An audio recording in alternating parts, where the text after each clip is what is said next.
Welcome to the forum between Democratic candidates running for the office of Illinois Attorney General. I'm Justin Kaufman. I'll be your moderator tonight. Before we get started here at Cards Against Humanity, I want to bring up the man who put this together, Max Temkin. Max, come on up, buddy.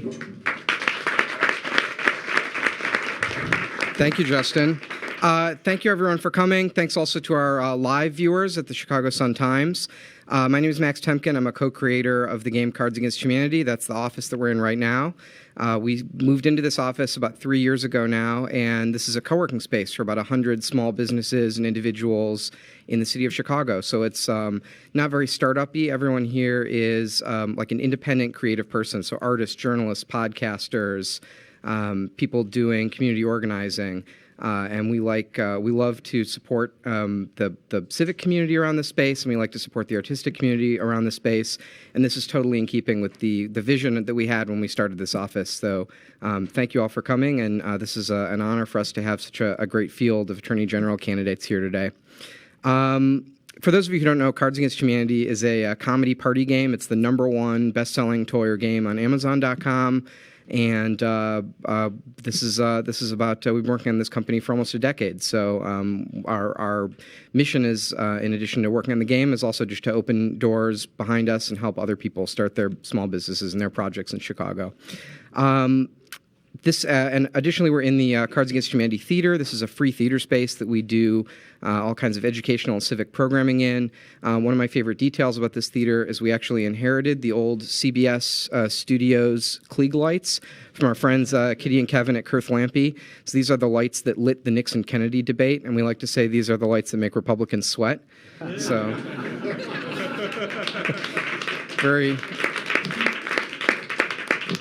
very glad that won't be an issue tonight. All right, well, it's my pleasure now to turn this thing over to the funniest host in the 8 o'clock hour on WGN. Close enough. Mr. Justin Kaufman. All right. Thank you, Max. Max Temkin. All right, you guys, this is exciting to have a debate here on Sunday afternoon here in the Cards Against Humanity space. Give it up for Cards for having this happen here.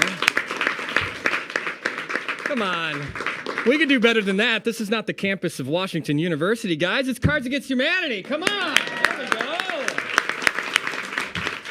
We want to thank some people before we start. We want to thank the Chicago Sun-Times, which is live streaming this as we speak. We want to thank Edwin Eisendrath and Carol Fowler and Chris Fusco for being here. Also, the 43rd and 2nd Ward Democratic offices. I saw Alderman Hopkins. I haven't seen Alderman Smith, but I'm sure she's there. There she is, Alderman Smith. Thank you both to you for having this in this space today. So yeah, let's get to it. So I'm going to introduce the candidates, and I'm then going to introduce our expert journalists who will be asking the questions from the Chicago Sun-Times. Why don't we introduce the candidates first? My job is to moderate. So what that means is I'm the heavy. Right, I'm the person that when you guys go over 90 seconds, you're gonna have to deal with. I crowdsourced it today, and I went to Twitter about what should I use, what should be, the form of punishment. Most people said taser, but I checked with the legal department. We can't do that, so I'm just gonna do stern look. Does that work for you guys? Stern look? Will you respect my stern look? No. That's what I thought. All right, we'll get to it. Let's start all the way on the end here with Scott Drury. He's currently a member of the Illinois House of Representatives. Scott, thanks for being here. Thank you. Sharon Fairley is the former chief administrator of the Independent Police Review Authority, which became the Civilian Police Authority. There you go, some woos. Let's see, number 3, Aaron Goldstein, a current committeeman for the 33rd Ward here in the city of Chicago. We also have Renato Mariotti, who's a former federal prosecutor. And then in the middle, a newcomer to politics, former governor of the state of Illinois, Pat Quinn. Kwame Raoul, state senator, currently representing the 13th district on the south side of Chicago. Nancy Rotering, the mayor of Highland Park. And right here to my right is, where are you at here? Jesse Ruiz, the former chairman of the Illinois Board of Education and interim CEO of Chicago Public Schools. All right, so we've got all that out of the way. Let's get right to who's going to be asking the questions from the Chicago Sun-Times political reporter Tina Spondelis and columnist Mary Mitchell.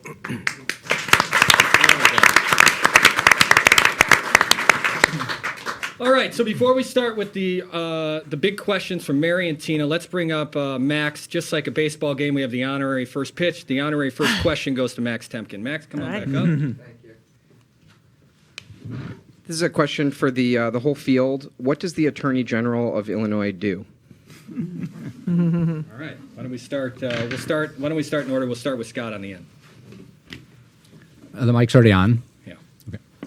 The Attorney General is the chief law enforcement officer in the state of Illinois and has broad discretion. The Constitution is very vague about his powers. As Attorney General, I want to make sure that we clean up the state of Illinois. For too long, our state has outsourced public corruption to the United States Attorney's offices, to political reporters, and to private entities like the Better Government Association. We need to bring that in-house. People need to know that they can trust their government. The Attorney General needs to be a voice of trust. It needs to be able to speak about the gun violence epidemic, about the opioid epidemic, and not just because it's political, but because it's the right thing to do. As your Attorney General, I'm going to speak out on public corruption. I'm a former federal prosecutor who has prosecuted corrupt public officials, didn't care about the party, and I will continue to do that as your Attorney General. Go ahead. Yes, as the top lawyer for the state, the Attorney General is really responsible for ensuring the civil rights, the health, and the well-being of the citizens that comprise our state, and doing it in a way that creates an even playing field for everyone. Because by the Constitution, we have a right to have life, liberty, and the pursuit of happiness where we live here. And as Attorney General, the core responsibility is to protect the citizens from exploitive business practices, and I think the current Attorney General has done a very good job of that. But the Attorney General is also responsible for ensuring that our government is functioning properly and in the best interest of the citizens. And this is where, as Attorney General, I think the office can do a much better job at providing more in the way of government integrity and transparency, and then also working to help promote more public safety throughout our state. And these are areas that I have a lot of experience in and I look forward to working on as Attorney General. But most importantly, the Attorney General is really responsible for standing up for the citizens whose voices have been silenced or drowned out by the powers that be, and providing representation to them that they cannot afford or don't have the wherewithal for themselves. And in that way, the Attorney General really has to protect the citizens from exploitive business and special interest groups and even political powers, entrenched political powers that seek to divide us and exploit us. And so that's what I'd like to focus on as your next Attorney General. Yes. I'll go. Sorry. Look, I think the Attorney General has three very important roles. One is to be an attorney for the people. Two is to be an advisor to the legislature. And three is to be an advocate, a public advocate for various policies and initiatives. But I want to expand that idea because it is vague exactly what the Attorney General can do. You can do very little or you can do a lot. I want to pursue justice as Attorney General, and that's the number one goal, is justice for all of Illinois, with three very important points. Number one, it's standing up to these big powers that are taking advantage of us every single day, the big banks and the big corporations, and Donald Trump. We've really learned a lot with Donald Trump becoming president. Unfortunately, we've learned a lot of bad things. But one good thing that we've learned with the advent of Trump is that attorneys general have a lot of power to stand up for us. And that's what I will do as Attorney General. Number two is to get real criminal justice reform. What does that mean? Ending mass incarceration, ending this racist drug war, stopping cash bail. We should not be defending a lawsuit attacking the constitutionality of cash bail, and having real police accountability, which means the community is involved with any consent decree. And finally, it must be an advocate against corruption. Thank you. So my name's Renato Mariotti. A number of them have talked about what the Attorney General's office does. And I think to boil it down for people, the Attorney General's office is really the largest public interest law firm in the state. I mean, there's 375 lawyers. And as Attorney General, your job is to set priorities for those folks, to direct them to file lawsuits, to direct them when to settle lawsuits. And it's really a great opportunity because you have the opportunity as Attorney General to bring lawsuits on behalf of the state of Illinois and on behalf of its residents. You know, typically I couldn't sue to vindicate the rights of one of you. I couldn't do that because of something called standing in the law.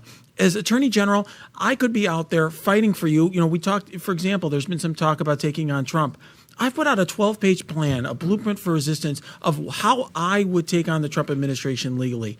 That's something, you know, I've written and published a lot about Donald Trump over the last year, but I think here's an opportunity of here's what I would do to sort of prevent him from taking away our constitutional rights, prevent him from deporting the Dreamers in the state of Illinois, going after transgender in Americans, hijacking our state and local resources for his own deportation efforts. Things like that affect a lot of people in Illinois. But of course, the Attorney General also has an important role in protecting working people, people who can't afford a fancy lawyer, who need a lawyer who's going to fight for them, a lawyer who's going to file suit, whether it's a big bank going after them, whether it's a government entity that is abusing its power, or it's people who, for example, are the victims of assault, like we saw, and I applaud Attorney General Madigan going after Massage Envy when there was a rash of sexual assaults in their facilities.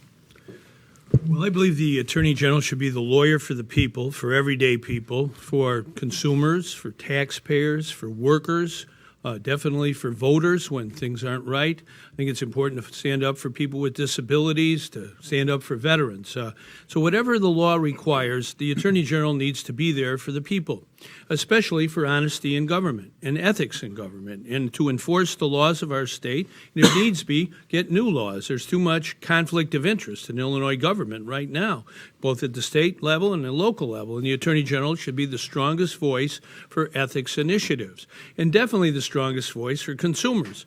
A long time ago, I started a group called the Citizen Utility Board, Illinois' largest consumer group, and it fights the utility companies. And I think the Attorney General must be free of conflict of interest, not to be taking campaign money from the utilities or the banks or all the other entrenched interests in Springfield. Got to be a consumer advocate. And I think it's very, very important that we protect the Affordable Care Act. When I was governor, I signed that law.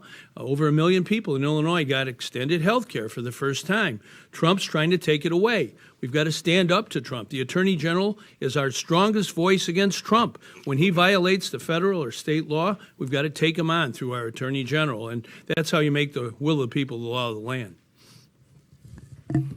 Thank you. Good afternoon. The Attorney General is indeed the attorney for the people of the state of Illinois. It's interesting that our governor just a few weeks ago indicated that he was supporting a certain candidate for Attorney General because he wanted a candidate to be loyal to his administration. That is not the job of the Attorney General. The Attorney General is to be loyal to the Constitution, to the laws of the state of Illinois, and most importantly to the people of the state of Illinois, by way of three functions that the Attorney General has.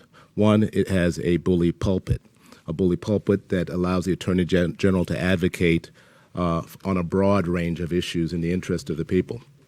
Secondly, the Attorney General has a capacity to advocate for and against policy changes by way of advocating for legislation that protects consumers, that promotes criminal justice reform and public safety, a wide range of issues. And finally, the Attorney General has enforcement power by way of criminal prosecution as well as civil litigation to enforce penalties on environmental polluters, for instance. And I think as Attorney General, I would seek to do so in a way that such polluters aren't just paying a penalty that is just a cost of doing business, that it's a penalty that's truly a deterrent to pollution. Finally, Attorney General has a capacity to direct victims' resources. We have communities that have children living in communities of normalized violence. The Attorney General directs victims' resources, but I've asked a question, have those victims' resources gone to the most victimized communities? Children should not be living in areas where they're suffering trauma because gun violence is an everyday occurrence.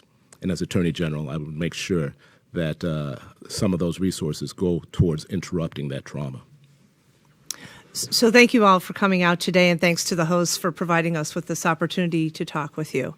The Attorney General needs to be the independent top lawyer for the state, focusing on basically three prongs: litigating, legislating, and advocating.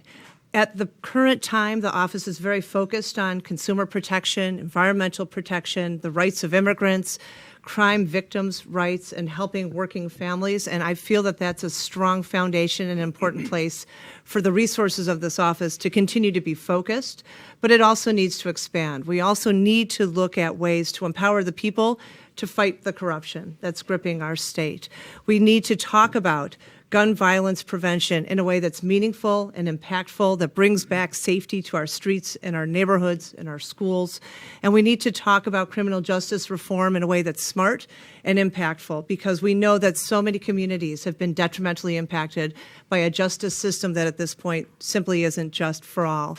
And lastly, I think we need to talk about sexual harassment in a way that, again, takes into consideration serial sexual harassers. That's something that hasn't really been discussed. There's been a lot of talk about what are we going to do about this moment in time, but I think we need a comprehensive view looking forward. So as a mayor, I have stood up to the powers. I've stood up to the NRA. I've stood up to ComEd, and I created a legal aid clinic to help people in the areas of housing, immigration, and domestic violence. We need an independent, experienced person to step into these roles and to take the necessary actions to protect the health, life, and safety of the people of Illinois.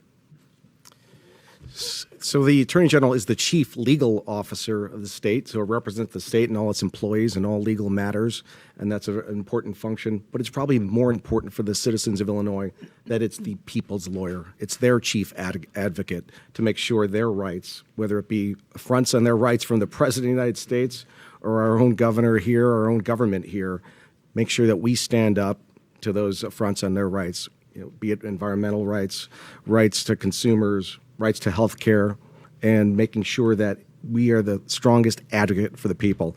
I think at times, struggles of working families, and I understand those very well, as a son of a Mexican immigrant who came here with just a third-grade education as a migrant farm worker, and growing up in the Roseland neighborhood of Chicago, I know those struggles well. I live them. And we need somebody who's going to advocate on behalf of families like mine and families across the state who are struggling, and making sure there is a level playing field, that big corporations aren't getting the better of us, that for-profit colleges and universities aren't making it more difficult for students to achieve the American dream through a good education, to make sure that we do have the open, honest, and transparent government that we deserve, and that somebody who's frankly demonstrated in their career that they're not afraid to stand up when it's even against their own interest, to make sure that we speak out on these things. And so I look forward to being that champion on behalf of the people of Illinois. All right. Well, that concludes our question answer for the. Next up, we're going to get rid of the table, do the lip sync battle. Are you guys ready? Right. No, of course, I'm joking. We're going to go back to some questions. Let's bring in our esteemed panel of journalists, Tina Sfondelis and Mary Mitchell. Mary Mitchell has the first question. Mary? Okay, this question is for each candidate, and it's a two-part question. It's been 50 years since the Kerner Commission concluded that America is moving toward two societies, one black, one white, separate and unequal. According to the Commission, the main cause of urban violence was white racism that led to de facto segregation. Would you agree or disagree with that statement today? Why or why not? And let's do this. Let's do it like a fantasy baseball draft and start with Jesse Ruiz. Sure. Snake draft back here. I do agree with that statement, and we've made some progress in 50 years, but we're still experiencing and living through some of that, and it is the result of some of that. It's been amazing in this campaign where I've spoken out against the affronts of, if we all recall, June 16, 2015, when Donald Trump started his campaign. He opened the doors by attacking Mexican immigrants, calling them drug dealers and rapists and criminals. And the number of attacks I've had against me personally as a Mexican American, it's been amazing. Even by recently, a Catholic priest, called me a scumbag because I referenced Donald Trump in my TV commercial. Obviously, it still exists. This current president, this current administration has made some of those statements, and some of those people with those beliefs. It's open season, and it's out there. We see it. There's at least a third of this country who supports the president in his statements and furthering that divide. As this office, I think we can go toward protecting the rights of those people, making sure we go after some of those systemic issues, particularly in our own government, that still exists, and not naive to it. And it's uncomfortable at times, but we have to address it and talk about it. And growing up in Roseland, I saw that community change, and those issues still exist. Thank you. How heartbreaking that we're still there. And in looking at how we are still there, we're still there in terms of pay differences. We're still there in terms of access to good schools. We're still there in terms of safe neighborhoods. We're still there in terms of job security. It is absolutely endemic to our society, unfortunately, and we've seen that ever so much more so in the case of the mass incarcerations of people of color and the fact that people are trapped in jail because they're poor or because their skin is the wrong color. So there is an absolute opportunity here now as we realize 50 years have passed and yet we're still here and we're still hearing this language and we're still also on social media getting attacked for differences. It's not who we are as a people. I have a view of a better world and am eager to be that advocate, to take those necessary steps. And I think it begins with identifying it and calling it for what it is and saying, this isn't where we expected to be 50 years ago, and how are we going to move things forward? Obviously, one of the first ways we start is by addressing this president and the culture, because that culture starts at the top. And now we've seen all these impacts and all these examples of racism and other discriminations that have been given the opportunity to come out into the public. And so now that we've seen that, it's time for us to start saying this isn't who we are as a country. Thank you. Black and brown people are on the wrong end of all statistics, whether it's access to health care, education, mortality rates, and it's not accidental. It comes as a result of both intentional and negligent disinvestment in communities that are populated by black and brown people. We've closed down schools in such communities. We've closed down mental health facilities. We've pulled counselors out of schools. We've tolerated the heroin problem wasn't a problem when it was quarantined to black and brown communities. When it seeped out of them, it became a problem. Gun violence is today's heroin. It wasn't a problem until it seeped out of these communities. And it's by no accident that communities of low levels of economic opportunities have high levels of gun violence. The Florida shooting was tragic. I feel sorry for every family who suffered a loss in that shooting. But on a daily basis, we see single shootings on the south and west side of Chicago and the suburbs as well. We can't ignore those. Those are just equally as much of a tragedy, and we have to invest in these communities. We have to deal, again, with interrupting the trauma. It's not only the young person that receives a bullet that's a victim of that violence. It's a young person who knows that that shooting is going on a regular basis in their neighborhood. And we need to invest in treating that victim. Thank you. Well, I have a copy of the Kerner Commission paperback at my house. I was alive in that time. Dr. King was alive at the January of 1968. He was organizing the Poor People's Campaign, Washington, D.C. That's where I was going to college, and I was part of the Poor People's Campaign after his assassination. Dr. King talked about economic injustice, insurance companies who redline neighborhoods, have unfair rates on car insurance and health insurance. Dr. King talked about banks with their unfair policies on mortgages and their subprime loans. Dr. King talked about utilities that were unfair to consumers. He talked about the need for jobs. The best way to help the most people is a job, and that's what the Poor People's Campaign was then, to fight racism, and that's what it has to be today.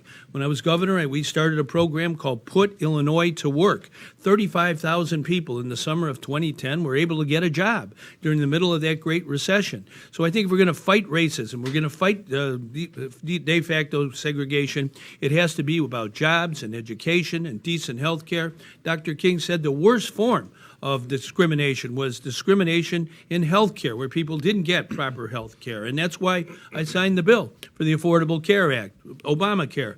To me, that means I do care. And I think Dr. King's words were a living embodiment when President Obama signed that law to give more people health care in America, and definitely here in Illinois. Okay, thank you. So when I was a federal prosecutor, I spent some time working with the U.S. Attorney on policies and actually a speech that he outlined about gun violence. And I spent time studying the statistics regarding gun violence in the city of Chicago. And one thing that had a huge impact on me was looking at a map of where there were shootings and where there were murders in the city of Chicago. And you could carve out, if you carved out the downtown and parts of the north side, you would have the safest city in the United States, literally. There are neighborhoods where there literally wouldn't be a single murder in a year. And yet we have this rash of murders and shootings in part of Chicago.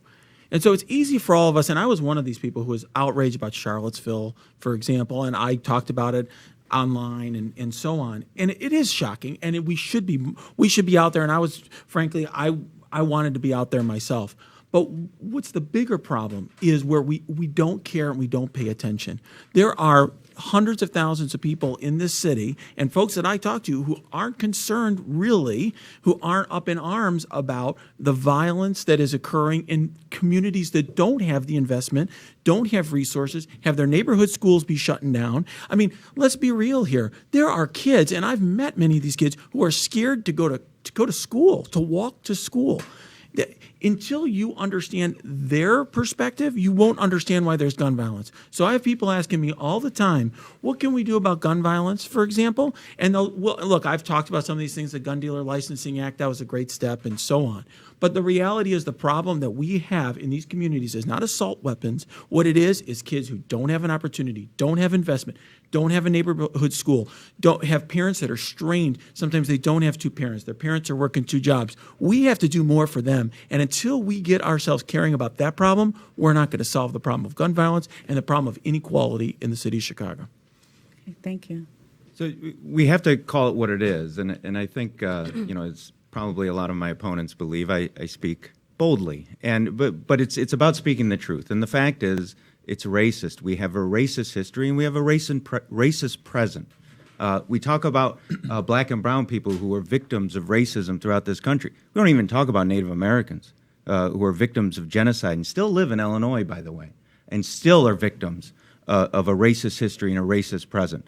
You know, if you look at the transition from slavery to Jim Crow, to sharecropping, then Jim Crow, then redlining, then where we're at right now. We closed down 50 schools. What is that? That's racist, because where are those schools being closed? They're being closed in African-American communities predominantly. We know what's going on today. Black people are being kicked out of this city. That is the reality. That is the reality, and we have to at least face the reality first and foremost. I work in the criminal justice system. I'm a public defender. I see it every single day. When I introduce myself, I told you about this racist drug war. When we talk about the Kerner Commission, right around that same era, Richard Nixon was on tape saying specifically, why do we want the drug war? It wasn't because he was worried about drug addiction and the impact that drugs would have on particular communities. He said we had to get rid of two people, African Americans, he didn't say African Americans, and hippies. This was a specific intentional plot to increase and make this drug war because they knew exactly what they were doing. It was to get rid of the Black Panthers and Martin Luther King and the people that were stepping up for justice. So I think the first thing we have to do is acknowledge the reality of it and acknowledge that it exists today. It may not be in the same way as segregation and Jim Crow, but it is occurring in different ways. When we divest from communities, when there's in essence the white flight, but now we have a lot of white people coming back in because of the school system, because of the jobs. We have to attack it from understanding exactly what's going on. And I think the Attorney General actually can play a role. I will form a racial justice commission within the Attorney General's office whose main role is to attack these issues and see systemic racism. You know, and I'll leave you on this question. Also the environment. We don't even talk about the environment and the racist impacts that the environmental polluters have on people of color. So this scans a wide range throughout society of a racist history that we have. Really. So I've been on this earth as a black person for 57 years. And so you cannot, I was born in the Jim Crow era. I actually remember seeing for whites only signs overseas. And so, I have a degree from Princeton in mechanical and aerospace engineering, but it doesn't take a rocket science to figure that race is at the heart of most of the issues that we face here in Illinois, most of the challenges that we face here, race is going to be an issue. Whether it's the gun violence issue, whether it's environmental injustice, whether it's equitable school funding, all of these things at the heart are that these things are disproportionately affecting people of color. Even energy, right? We know that there's this tax on low-income households because they have less energy-efficient things in their homes that to operate, and so they're paying more for energy. So race is always going to be at the heart of the problems that we have to solve, and we've got to figure out how to eliminate the systemic racial bias that is inherent in most of the systems that drive our life here. And that's going to be a challenge, and that's where the Attorney General has a very, very important role to play by protecting our civil rights and using the power of the law to try to break down these systems. Thank you. So racism is alive and well in the country and in the state. And I want to focus more on the state because what troubles me is that Trump has become a diversion for all of the failures that we have in a democratic state here in Illinois. I started in the General Assembly. We had a Democratic supermajority in the House and in the Senate and a Democratic governor. Did we equalize education during that time to get more funding to the schools so that we could educate kids? Because we all know if you educate kids, you can reduce gun violence. No, we didn't do that. As Democrats, did we work to increase the minimum wage when we had supermajorities in the House and Senate and a Democratic governor? No, we didn't do that either. As a Democratic state, did we do anything to reduce the gun violence when we had Democratic supermajorities in the House and the Senate? No, we actually proliferated guns through concealed carry. We did all this as Democrats, and then we wonder why Mike Madigan's disapproval rating is at 60% among Democrats. I'm running for Attorney General to be a voice for that 60%, to be a voice for the people who have seen the Democratic Party let them down time and again. The war on drugs was a Republican war, but you know what we did as Democrats? We embraced it. We embraced it, and that is a complete failure on the part of the Democratic Party. If we want to have real change, endemic change in the state of Illinois, we have to elect people who are willing to implement that change. I'm the only person up here who has voted against Mike Madigan being the Speaker of the House. I'm the only person who has called for him to step down as the Speaker of the House because he is the person most responsible for the racist policies being proliferated in the state of Illinois because he has been there the entire time. If we want change, we have to vote for change. This race gives us that opportunity. Mary's got a follow-up, Right. and it's a quick follow-up, so let's go quick on the answers, So, too. it's very quick follow-up, and these are for bonus points. There were several recommendations in the Kerner Commission report that the panel decided that these are the things that would have to be done in order for the nation to avoid becoming that place of segregation, apartheid. Can you name at least one of them? And we just go quickly down just one of the things that was recommended. Yes or no? Can you name one? I'm not familiar with the specific recommendations of the Okay. report. I would Ms. Farley? imagine reparations might have been in there. Excuse me? Was reparations one of the recommendations? No. There's a focus on integration of schools, is my understanding. Yes. I won't take his question. I won't take his answer. That's fine. Mr. Quinn. That's fine. I think a big one was housing discrimination and the dealing with the redlining by banks and insurance companies. Absolutely right. Already taken so. Okay. They took ours, education and housing. Education, which is why I've always dedicated so much of my public service to that issue. Okay. Thank you very much. All right, Tina? I'm sure you've seen some news reports that are showing the North Pole has below average temperatures right now, and the canals in Amsterdam are frozen. Things are a little bit off right now. Just wondering what kind of avenues you would take in terms, as Attorney General, to challenge some of the federal environmental policies, which some of you have mentioned already. Start with. Let's go. Should we shake it up? Shake it up? Yeah, all right. Let's start right in the middle. Let's start with Pat Quinn. Well, Illinois has an environmental article in its Constitution. It was adopted in 1970. It was the same time that we began the whole movement for environmental rights. So it's very important we litigate and support the people of Illinois with clean air, clean water, a sustainable environment to deal with the issues of climate change. The Attorney General plays a key role in that because Trump has appointed someone for our region who is definitely not an environmentalist, will not defend our clean air and clean water. And we saw what what happened in Flint, Michigan, when the government lets the people down with respect to fundamental healthful environment policies. So I think to deal with the issues of climate change, we need to make sure we litigate, and also the Attorney General has to advocate for environmental policies of renewable energy, energy efficiency, water conservation. When I was governor, we initiated the Clean Water Initiative, over $2 billion invested in clean water in Illinois. I know how to do that, and I think it's very important the Attorney General lead the charge. Nancy Rotering. The question was about climate change, if I remember correctly. Linking the two, if you want Right. to talk about climate change, but also if there's any environmental policies you would support Sure. to combat Okay. that. So the North Pole's getting warmer, Amsterdam's getting colder. Obviously, emissions need to be addressed, and we need to talk about taking actual steps. When our country chose to step out from the Paris Climate Accord, I, as a mayor, signed on individually. And we need to make that a commitment. We need to talk about addressing greenhouse gases and emissions. We need to talk about creating environmental watchdogs. We know that within the Attorney General's office sits the most important hand in terms of protecting the air, the land, and the water. These are natural resources that once they're gone, they're gone. I've been a member of the Sierra Club since 1976 and have been committed as a mayor who has a city on the Great Lakes and as a member of the Great Lakes and St. Lawrence Cities initiatives to focus on what we can do to clean up our water and to make sure that all these natural resources are preserved. And we can talk all day about connectivity and diminished dependence on fossil fuels. But it has to be a priority. It has been a priority. We need to create environmental watchdogs throughout the state. The Attorney General's office is woefully underfunded.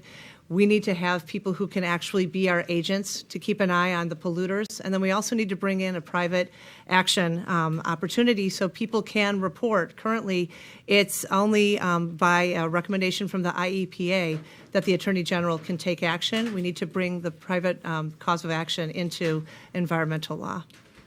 I'm passionate, sorry. Sharon Fairley? Sure. So I think there's a couple things. When you talk about the Trump administration, there are really two issues here. The first is pushing back against the unjust policies, such as walking away from the Clean Power Plan. But then the other thing is also their failure to enforce environmental laws that actually are on the books. And we've got to address those both with litigation. But the Attorney General also has to be an advocate for sound environmental policy, which includes things like focusing on 100% renewable energy, not supporting programming that's meant to help out fossil fuel-based energy programs, working on vehicle emission standards. And then also we need to make sure that the Attorney General's powers are actually broadest when it comes to environmental protection. So the office really has a big role to play, not only in pushing back against Trump, but also the failure of the Rauner administration to fulfill its duties in the environment. We know that under the Rauner administration, there have been 50% fewer referrals of pollution issues to the office. So the Attorney General, though, has the power to go out and solve those problems itself. And so the office really needs to step in and fill that void. Jesse Ruiz.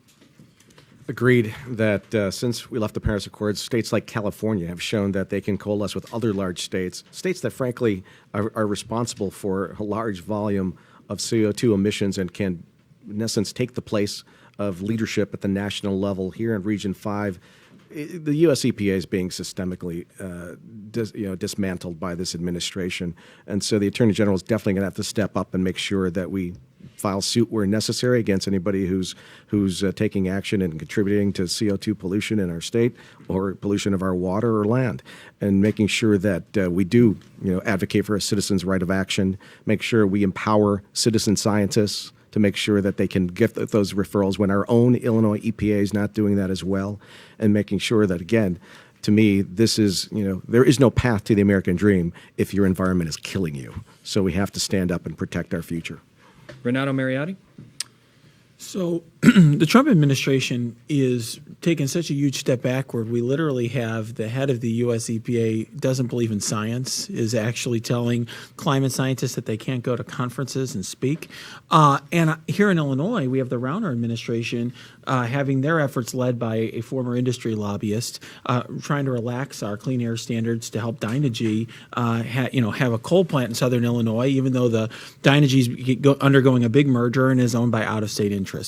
So what can we do about it? Well, I think unfortunately, I think has been said, we don't have enough resources in the Attorney General's office. So as a private citizen, one thing I've been working on with Sierra Club is having a public-private partnership where private attorneys who are doing pro bono work can actually do pro bono environmental enforcement work and be deputized as special assistants and do that environmental enforcement work to take some of the burden off the Attorney General's office because, frankly, we need the resources we can get.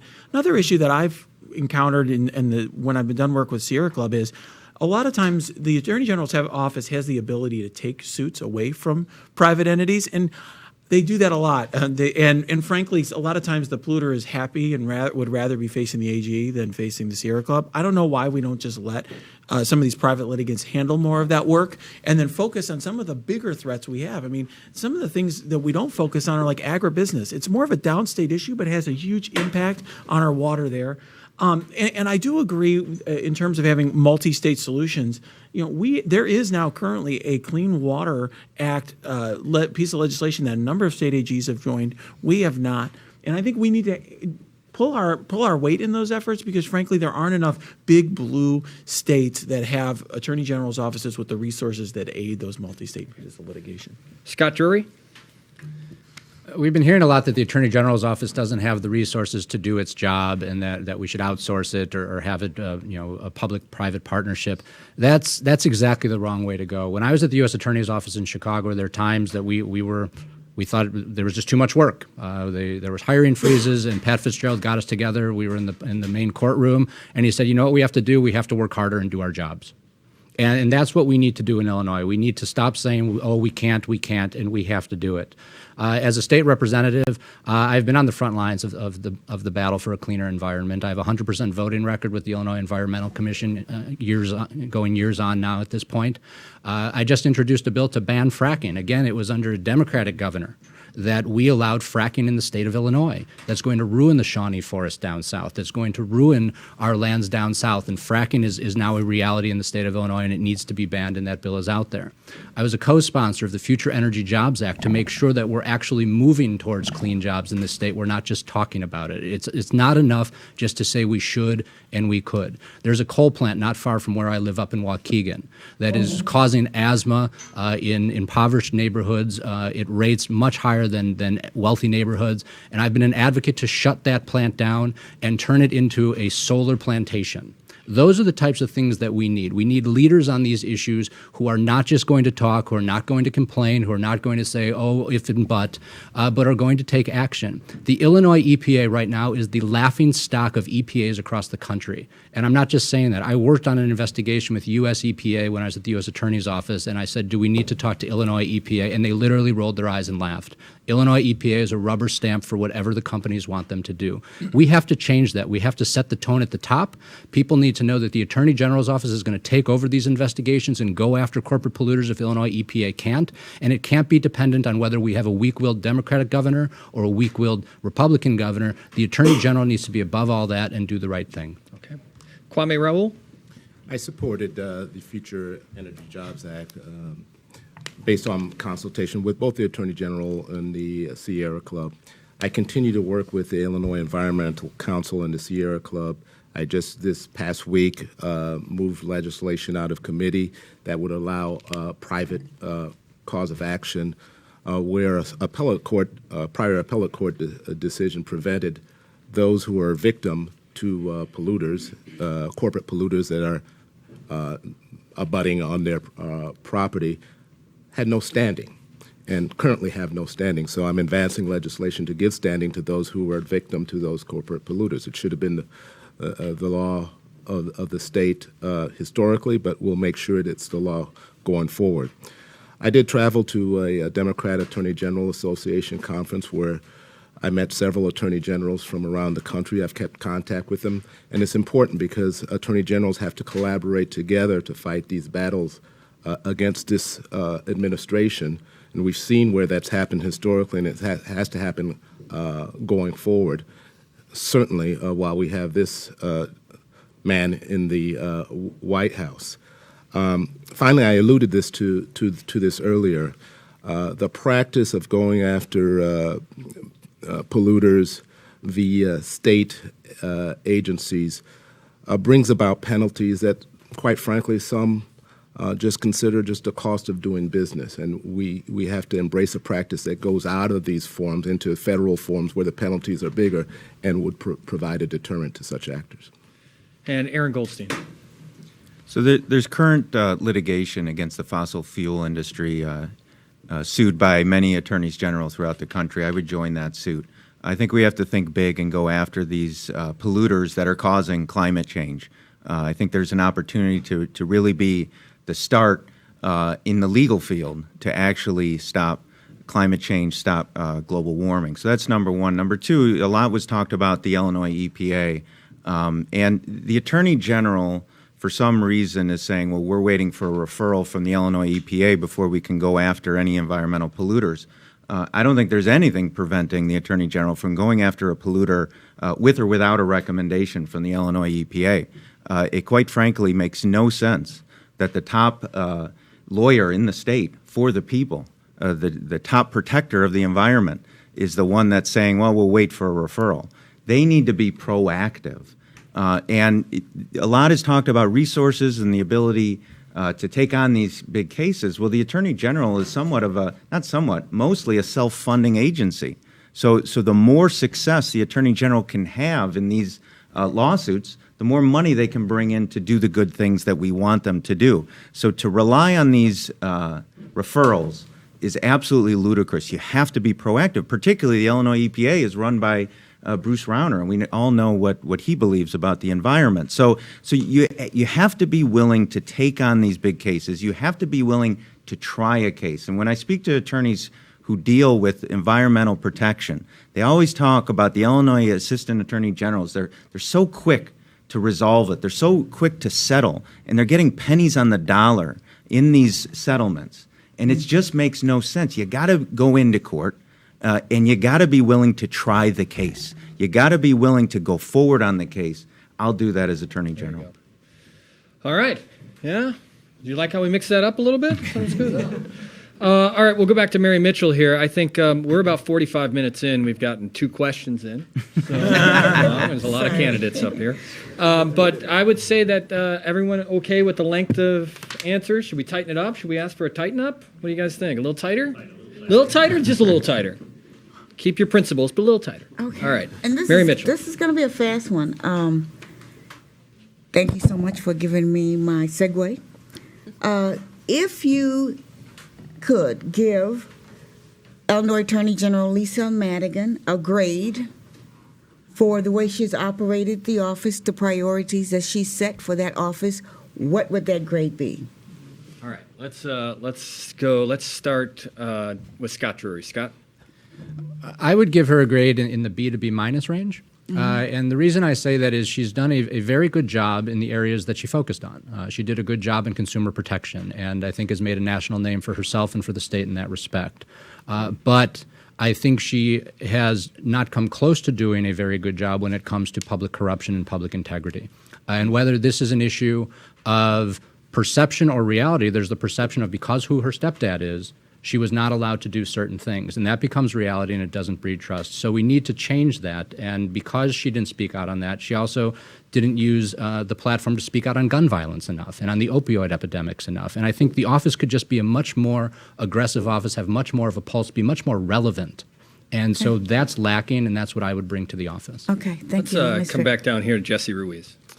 I think Lisa's served our state with integrity and honor and done a great job. And it's easy to second guess somebody not knowing the full circumstances of everything they face every day. But I would give her an A because she's confronted everything that she's supposed to confront admirably. She's actually brought public corruption cases. And at times, if you remember, she was investigating Governor Blagojevich when she was asked by the U.S. Attorney's Office to stand down. And that happens all the time. I worked with her when I was chairman of the State Board of Education. The regional superintendent in the south suburbs was stealing money. We were about to go after him. Anita Alvarez stepped in and took over that case and preempted us, and she raided the office a day before we were going to go and do that because she wanted to grab the headline. So sometimes you don't know all the circumstances of what she's doing and not doing, so it's a little unfair to criticize completely without full knowledge and knowing in hindsight what was decided. Okay. Let's go with Sharon Fairley. So I'm going to do something a little different, which is I'm going to grade on a pass-fail basis. and I'm going to give her a pass. And the reason is this. I also agree that I think that she's done a very, very good job at the consumer protection aspects of the agency, which is really a core responsibility of the agency. But I do believe that the office should and could play a much more proactive role, both in government integrity, in promoting government integrity, but also in the area of public safety and really being a big promoter of reform, not only with constitutional policing, but with the criminal justice system in general. So those are the things that I really think the office needs to do a much better job of. And, when it comes to the government integrity thing, the one thing I would point out to is, we went for 3 years without a legislative inspector general. And I think that was really problematic because we didn't have anybody who was minding the store, holding our political leaders accountable. And that's just got to change. Okay, thank you. Nancy Rotary? I would give her an A-, and I would give her more money so she could get an A, because I think a lot of what has hampered her ability to expand beyond the excellent work that she's done in consumer protection, environmental protection, immigrants' rights, standing up for the rights of working families and standing up for crime victims, has been hampered by the fact that she has an $83 million budget. I'm the mayor of a city that has a $90 million budget. She has way more of an area to cover. And I have talked to a number of people who work in that office. I've talked to state's attorneys. I've talked to people in the U.S. Attorney's Office. There are opportunities for collaboration, and maybe that's where the minus comes after the A, and that there are opportunities to find efficiencies and to do a better, more efficient job. But I think what she has done, both internally in terms of those 5 areas, and also in collaborating with other states' attorneys general, has been marvelous and proactive and impactful, and has achieved the goal of the job again, which is to protect the life, health, and safety of the people of Illinois. Thank you. Aaron Goldstein? I would give her a C. I believe she's been competent but cautious on many of the issues that I think we all care about. She's been very cautious and really not stepped up on the area of criminal justice reform. We didn't hear much of anything of Lisa Madigan until Laquan McDonald, and even after that, there wasn't much to be said until Donald Trump vacated the federal monitor for the Chicago Police Department. I agree with her on that lawsuit. I don't think she goes all the way because I believe the community should be involved.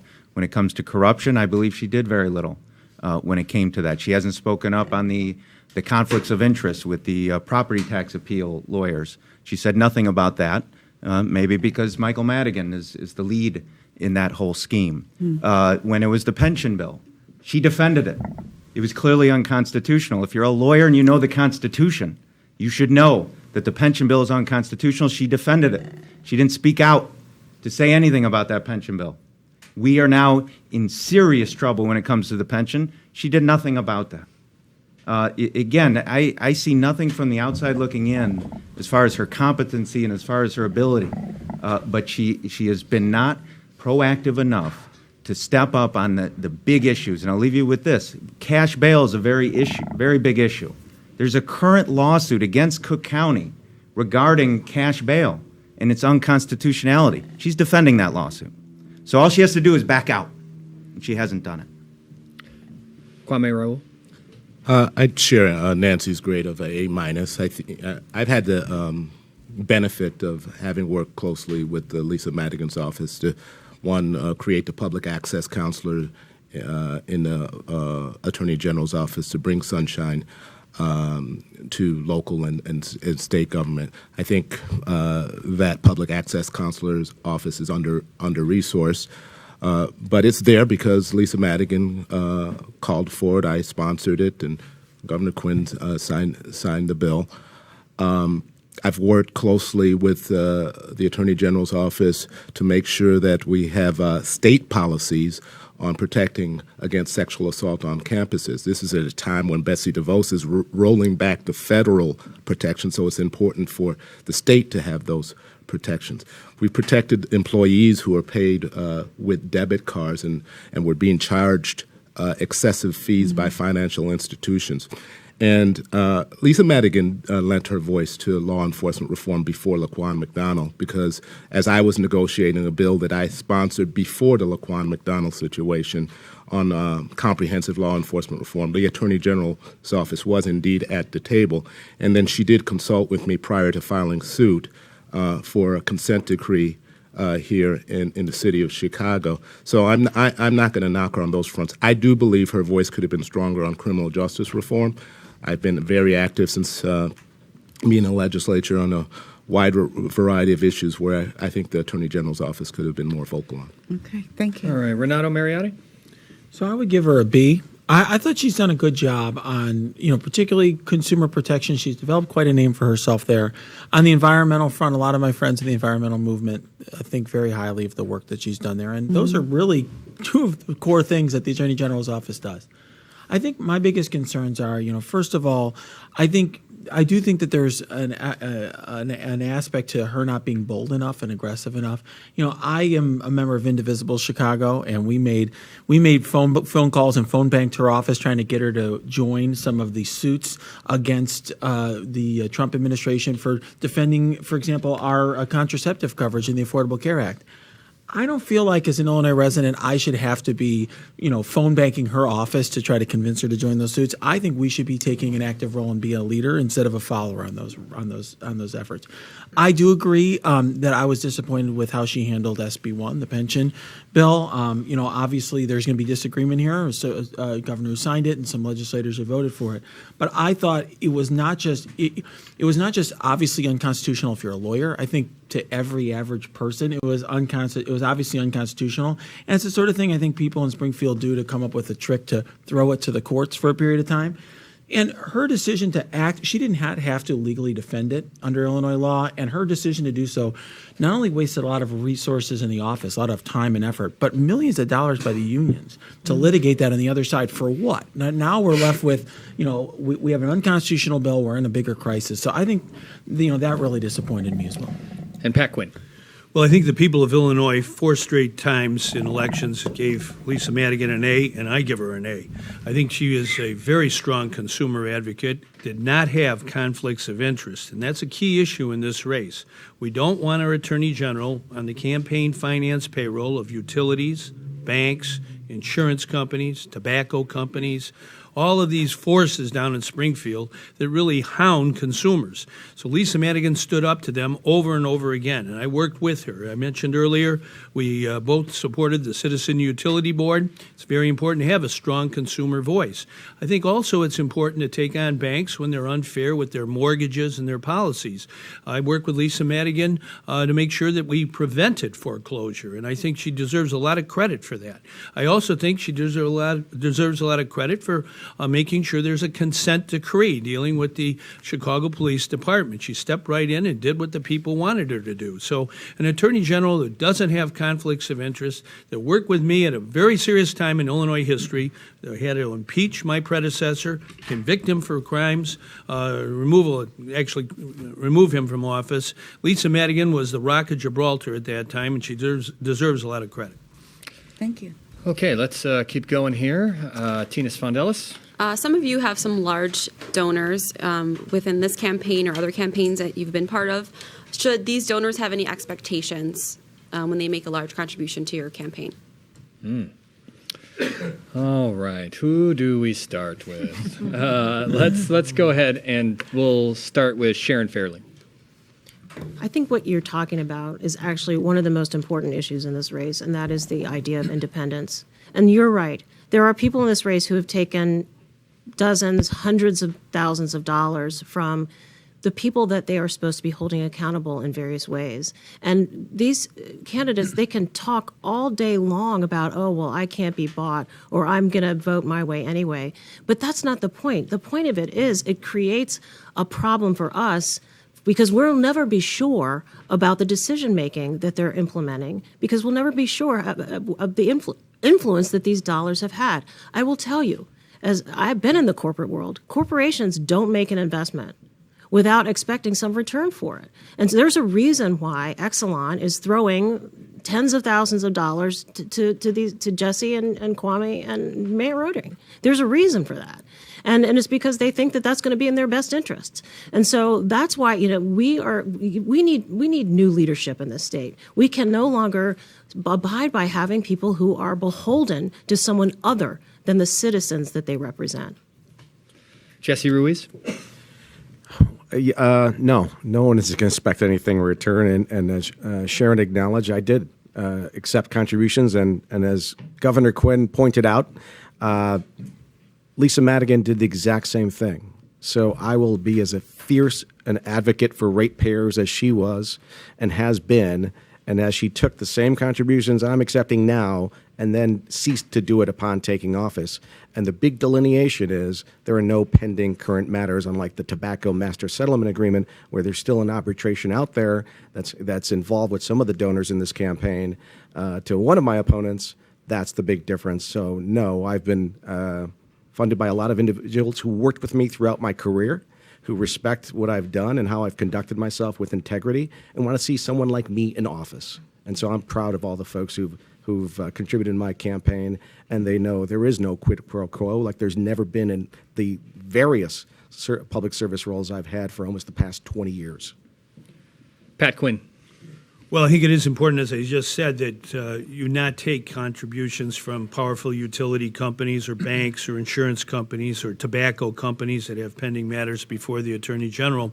I also think it's important not to take contributions from fellow politicians. And in this case, we have a situation where the senators are all supporting their fellow senator, and these are the very senators who didn't have a legislative inspector general for 3 years. And there was a complaint filed against a senator. It was thrown in a binder, a folder, and nothing was done about it.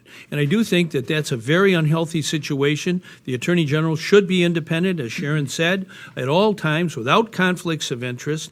That's what the people want. And I think it's very important that if somebody takes a contribution from a utility and then votes for the utility over and over again, that's not what you're looking for in the Attorney General. In the same way, with respect to making sure we deal with these 27 harassment complaints that have been filed down in Springfield, if you're going to have strong ethics, the Attorney General's got to be overseeing that whole process. Scott Drury. Conflicts of interest is a huge issue. I've worked on it as a state representative, and it's a huge issue in the state of Illinois. And so when you look at these contributions coming from the utilities, and I'm a state representative, and I know when ComEd comes in, they come in with a very powerful lobby. So does AT&T, so do a lot of these companies. And do they expect something? Yes, they're not going to be overt about it, but anybody who watched the Blagojevich trial, anyone who's lived in Illinois for a minute, knows how Illinois works. And so to sit here and say, oh, they don't expect anything, I mean, that's cloud cuckoo land, as the Seventh Circuit likes to call that. It's just not realistic. And so we need people who have shown independence, who have a history of independence. I prosecuted public corruption. I didn't care about the party the person was in. I prosecuted corrupt police officers, not because I'm against the police, but you have to get the bad police out of office in order for the good ones to do their job. Before there was a Laquan McDonald videotape, there was a video that the Sun-Times had actually of an African-American male being beat up in a wheelchair at a hospital on the west side of Chicago. The state's attorney did nothing about that case. There was a conflict of interest there. We took that case federally. I was the lead prosecutor on that, and we indicted and convicted William Cozy, who not only beat this person up, he lied about it on his police report, and we brought charges for that too. And the public needs to know that they have an attorney general who's going to stand up and do the right thing all the time. Now, it was great for Governor Quinn to give Lisa Madigan an A.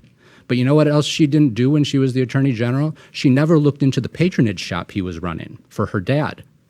And that's something that we need to look at because, you know, half of the Illinois Department of Transportation, the former Inspector General, the Executive Inspector General, did a whole report on the Department of Transportation and how many Madigan patronage jobs were sitting there. We've seen the results we'll get with Governor Quinn, and we don't need that again. We need an Attorney General who's going to be independent, who has stood up time and again for the public, and that's what I'll do. Nancy Rotering.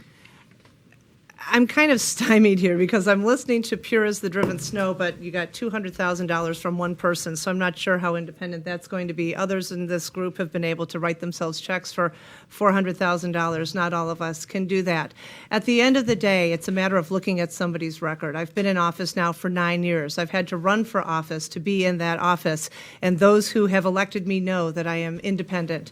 It's unfortunate in this race that the woman who is the front runner on the Republican side has already been pledged $10 million from Bruce Rauner. I'm curious to know how people are expecting to raise more than $10 million to run against Erica Harold. This is a situation that needs to be resolved. We need campaign finance reform. We need an even playing field. 99% of the populace can't run for office because they don't have these connections or this independent wealth. Yes, I accepted money from the utilities. I was surprised. I sued them with Lisa Madigan a few years ago, and when they showed up and said, we'd like to help you out, I was sort of stunned that they did that. I told them I wasn't going to stop talking about the case. I told them I wasn't going to stop talking about their failure to provide sufficient electricity to northeastern Illinois. The checks stopped coming. Okay, I guess we understand what they were looking for, but that didn't come from me, and it won't come from me as Attorney General. Kwame Raoul. Thank you. I've worked with the Campaign for Political Reform. I've actually passed public financing bills twice out of the Senate. I wish that we had a public financing system here in the state of Illinois, but we don't.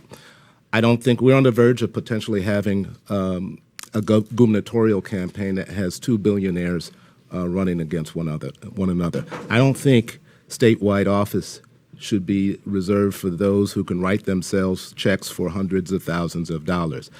The luxury here, and I know many of the people here are talking about me, the luxury here is I have a 13-year record to demonstrate that I am not for sale. With regards to tobacco interests, I have a 100% voting record with the American Lung Association.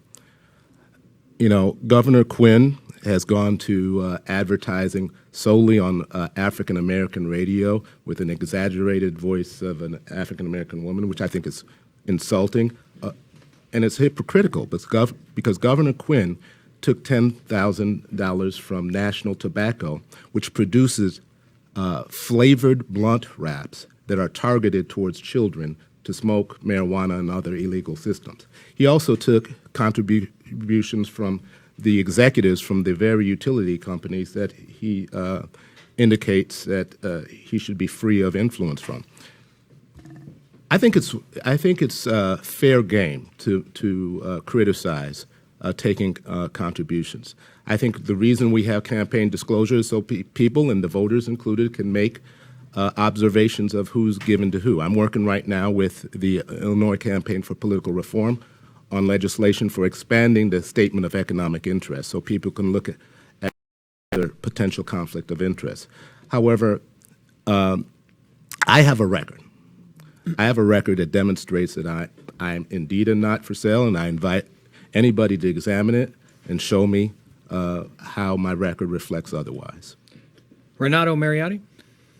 So it's really something when you hear politicians debating amongst themselves who's the most unethical, right? And I'll tell you, we've heard a lot of really interesting stories today about how ComEd and Exelon just come to you. It's such a shock that they come to you and give you checks like it falls out of the sky. So people are proud to have them as their donors. Here's what I'll say. I am a first-time candidate, and I'm coming to this system. And I always knew that money in politics was a problem. But there's a difference between watching a marathon on TV and running a marathon, okay? And I'm telling you, as somebody in the inside, it blows my mind how much money drives our political system, and it's wrong. Okay? And I will tell you, in this race, there's not a lot of media attention being paid to this race. There's not a lot of coverage paid to this race. And people, when we're debating these contributions, this isn't a televised debate. There hasn't been a televised debate here. People aren't going to look on page 13 of the newspaper to see who's giving contributions to whom. When there are ads that are run, they're not going to say paid for by ComEd, paid for by a tobacco company, right? So all of us are under pressure to try to raise money for television ads, to get attention to our campaigns. And I have run a campaign that I think I could be proud of, where I have my average contribution size is under $100, where I'm raising most of my money from small donors. I am trying to run a completely independent race. And the only reason I'm able to do it is because I have a big social media following. I've been on TV. So a lot of average people know me well enough to give me $20 because they like my dog and my dog Bear or something like that. But that's ridiculous. It's a crime. It's an absolute shame that in order to be able to run a normal campaign, you have to be somebody like me. And you should be more outraged than you are. And Aaron Goldstein. So I'm not taking any money from corporate interests or big powers or anything like that. And this is, I agree with Sharon, this is the most important issue in this race. bar none. There's a lot of similarities, I think you can tell from most of us. But the biggest issue is independence. And I reject the theory that, well, there's no pending litigation with the utilities, so now I can take the money. Well, what are you going to do when you're the Attorney General? You're going to investigate the utilities. Well, you've taken money from them. Is that going to bar you? Is that going to maybe not so courageous to go after these utilities? You know, they gave me 10, 20, 30, 40 grand, so I might think twice. Coal companies have jumped in. You care about environmental pollution. Coal companies have given money to candidates here. You care about regulating the utilities, utility money. You care about the red light cameras. Red light camera companies have given money. Like every issue we care about here, every issue that matters in the Attorney General's race, money is going towards the potential Attorney General. And I'll submit this to you. As an attorney, we live by a very simple rule, Code of Ethics, which says you can't have a conflict of interest. I can't represent some individual, any of you, and then sue the utilities and then say, oh, by the way, I took money from the company that we're suing. I'd have to recuse myself. We are potentially going to elect the next Attorney General who's going to be recusing themselves left and right. And then we're going to have to pay for special counsel to be appointed to represent us. We elected these people to become Attorney General, and now they can't even do it because there's going to be a conflict of interest. This is a huge issue, a huge issue. Please do your research, because unfortunately, you know, the governor's race has taken up much of the media, but do your research, see where this money is going, please. All right. It's getting hot in here. Right, Mary? You know? You're up. Mary Mitchell. Oh, okay. So. Is that right? Am I on Mary or am I on Tina? Yeah. Mary. Okay, got it. Yeah. So the question, and this is going to be a short one. Name something that you discovered about the Illinois Attorney General's office that is shocking. All right. Let's start. Why don't we start with Kwame Raoul? Well, I think it's something that I discovered during the course of the Criminal Justice Reform Commission hearings that I served on the Illinois Criminal Justice Reform Commission and Sentencing Commission. And that's when I asked the question of how much of victims' resources is being directed towards the most victimized communities, or do we have a way of measuring where geographically these resources are going? And I asked the question because I'm concerned that there's not enough intervention in certain communities where people are highly victimized. And the answer that I got is, well, we don't know, and we don't really have a way of measuring that. I think it's impossible to say that you're spending public dollars and you don't know exactly how to measure where they're going. That was a disappointing response, but I get the sense that it actually answered my question. Renato Mariotti?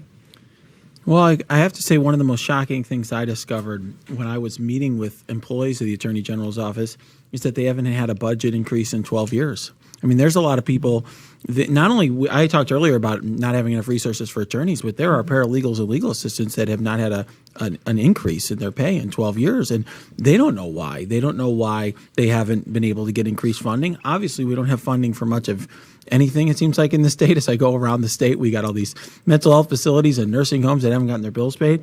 But, you know, other people have said this is a revenue-generating piece of the state government. You would think you'd want to invest in it to get more money back, but apparently that it hasn't made sense to people down in Springfield. Nancy Rotary? The budget absolutely shocked me, and when I was downstate, I found out that there are 3 people responsible for investigating Medicaid fraud and abuse for the lower half of the state, which is a lot of hospitals, a lot of space. But also was shocking that they are continuing to support and enforce parental notification in the areas of choice.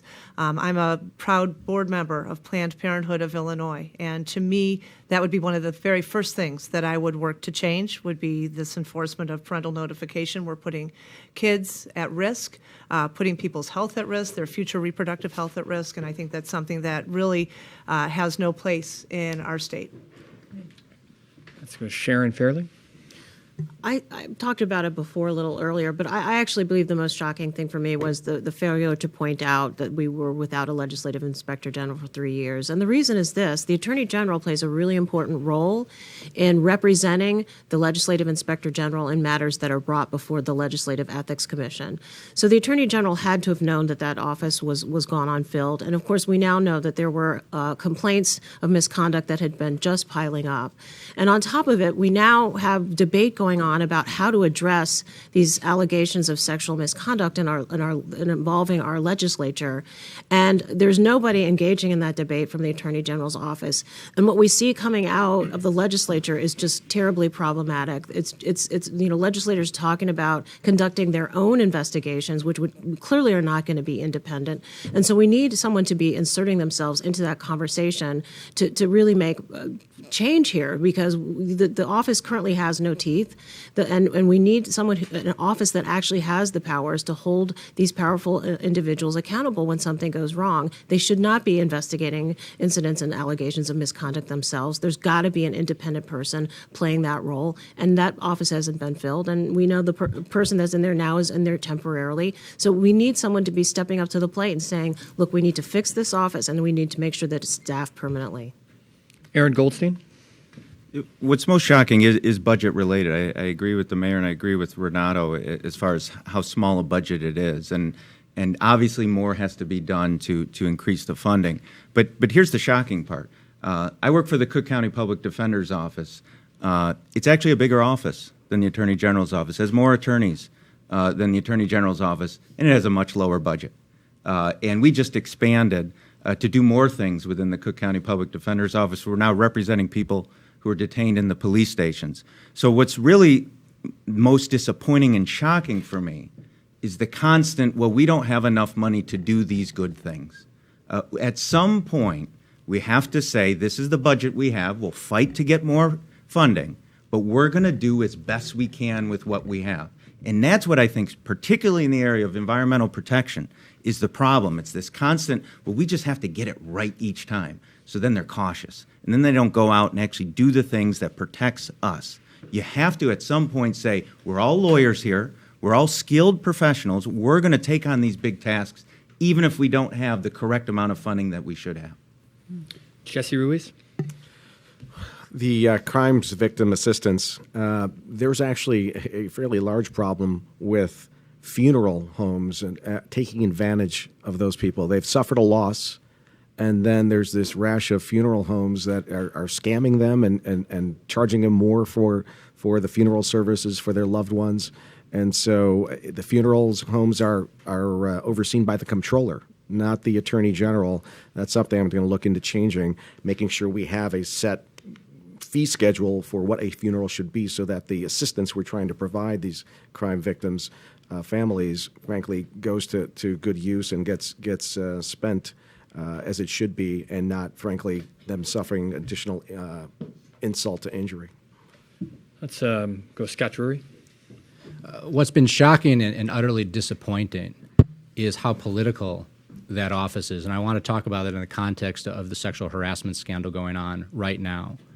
Does anyone have a question in their mind that if this scandal was impacting Governor Rauner, that we would have heard from the Attorney General by now that we need to have an investigation into these young women who are being harassed, being abused, and don't have a voice? But where is the voice of these women in a Democratic government? And I say that as a proud Democrat, but a disappointed Democrat, a disgusted Democrat. Because right when the Me Too movement started up, I proposed legislation that said that there should be an independent special counsel appointed by the Attorney General the same way we do it in the federal government, and we got Bob Mueller. And I got a letter back saying we don't need that. A letter from the Attorney General saying, oh, the Legislative Inspector General will take care of it, even though there wasn't one. We got that letter back. And now we hear these calls for an independent investigation. I filed a resolution on Friday that said there's no mechanism for an independent investigation. And so I called on all my colleagues saying, let's demand one. Let's have an independent special counsel again. And what happened? The Democratic Party is running $600,000 worth of ads against me because anyone dares call out somebody who is covering up allegations of harassment and abuse. It's as if the Speaker of the House, when these allegations came up, he said, how does the Catholic Church handle this? How did Penn State handle this? You know what? I think that's the role. That's what we should do as well. It's sickening. The Attorney General should be out in front of it. No young woman or man should have to think there is nowhere for me to go. And as Democrats, we should all be disgusted with it. And then Pat Quinn? Well, I think the office, over the years, under Roland Burris, Jim Ryan, Lisa Madigan, has not used a law that's on the books that can get taxpayers' money, millions of dollars, back into the public treasury. It's called the Illinois Whistleblower Reward and Protection Act. It was passed in 1991. I was state treasurer. I advocated for the law. Governor Edgar signed it. It has been used. Matter of fact, one case against Blue Cross Blue Shield, $144 million was recovered for Medicaid and Medicare. The woman who reported it, the whistleblower, was given $29 million. And I just think that both at state and local level, the Attorney General needs to tell all the taxpayers on a regular basis how this law works. You report any kind of wrongdoing to the Attorney General, and then action should be taken. And I think it just really hasn't been used to its full extent, and it ought to be, especially given Illinois' budget challenges. It's a law that it works at the federal level, and it ought to work better, I think, at the state level. Okay. Tina Smondellis. As a reporter who gets a lot of FOIAs denied, and for the public in general, what would you do to strengthen the Freedom of Information Act and also expand the Public Access Counselor's Office? Let's start with Jesse Ruiz. Well, we were at Foia Fest a few weeks ago, and I said I look forward to being a co-sponsor of that with as the next Attorney General, that we work with journalists, the media. You don't all have a lot of extra resources, I'm guessing, these days, and you're stressed. And so what do we do to serve an important constituency so you, in turn, can serve the citizens as an important part of our democracy, that you need to get the information. Don't make you come and sue any governmental bodies to make it.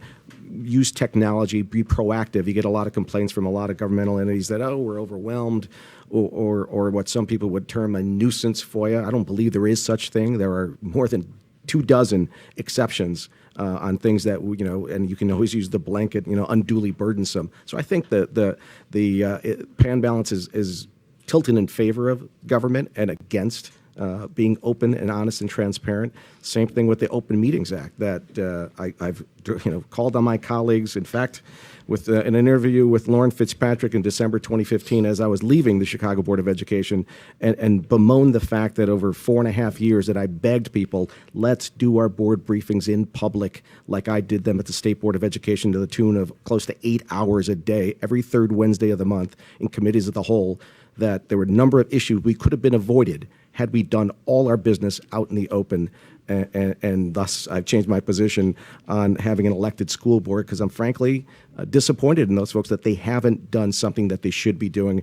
And when I got to the Chicago Board of Education and said, when are we disclosing our closed session minutes?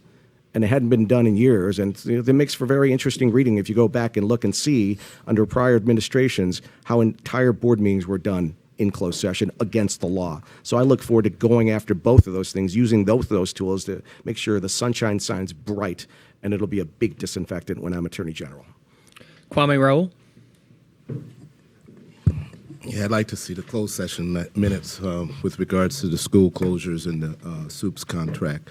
Can't discuss school closures in closed session. That would be illegal. Is it Kwame Yes. Raoul's time? I'm sorry. Okay, thank you. Pointing out a fact of mistake.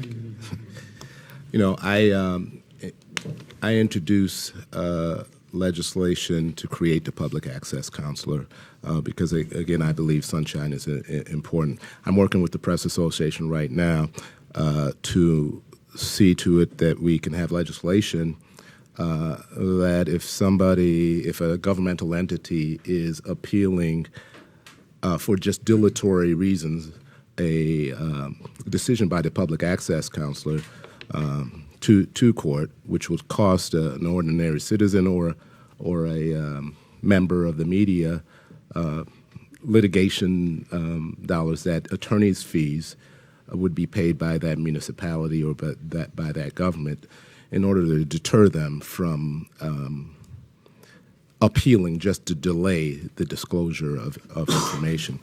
The other thing is that there are cases where FOIAs might be filed in the interest of exposing public corruption or with regards to law enforcement abuses.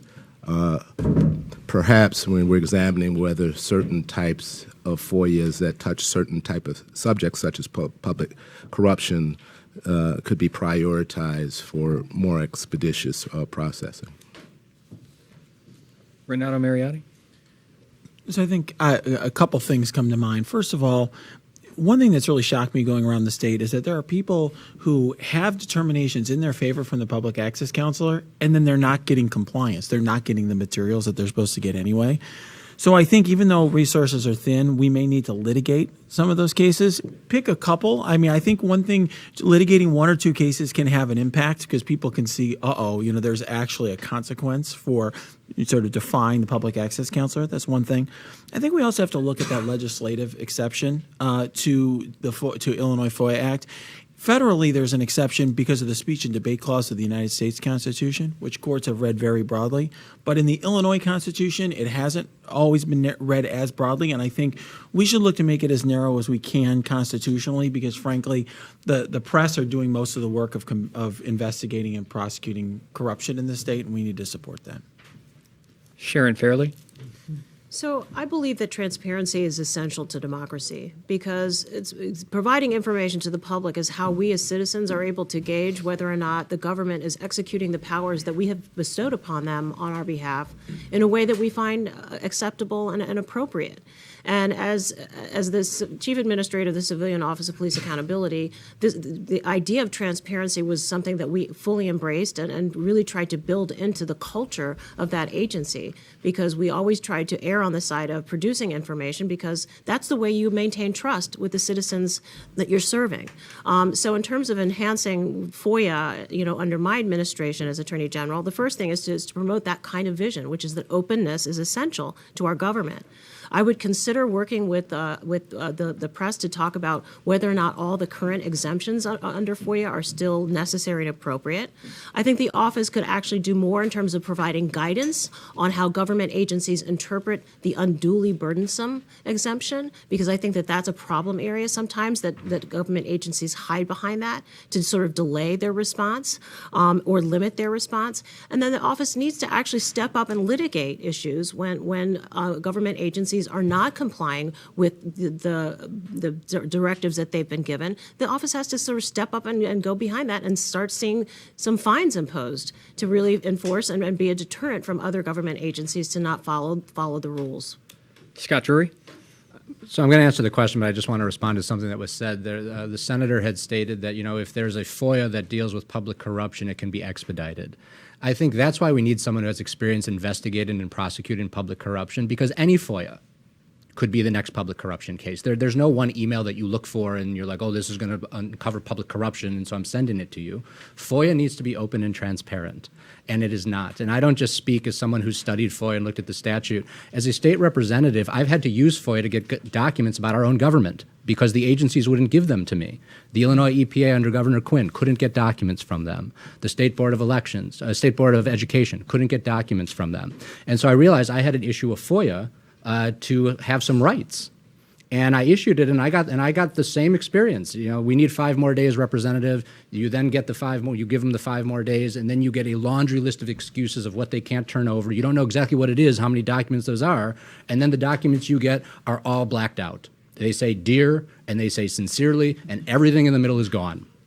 And that needs to change. So I have filed legislation to change FOIA. And what it says is that every time a municipality or a state agency denies your FOIA request, they're going to have to put $7,500 in escrow while it takes the 5 years to worm its way through the process, so that they have to decide if this really is worth denying because they now have skin in the game. There's no teeth in FOIA, right? The average person will do the request. Hopefully they get the documents. If they don't, the average person probably won't go to the public access counselor. If they do, they'll get worn out by that 2-3 year long process. And then when they don't get the documents, they're not going to pay money to then go to court.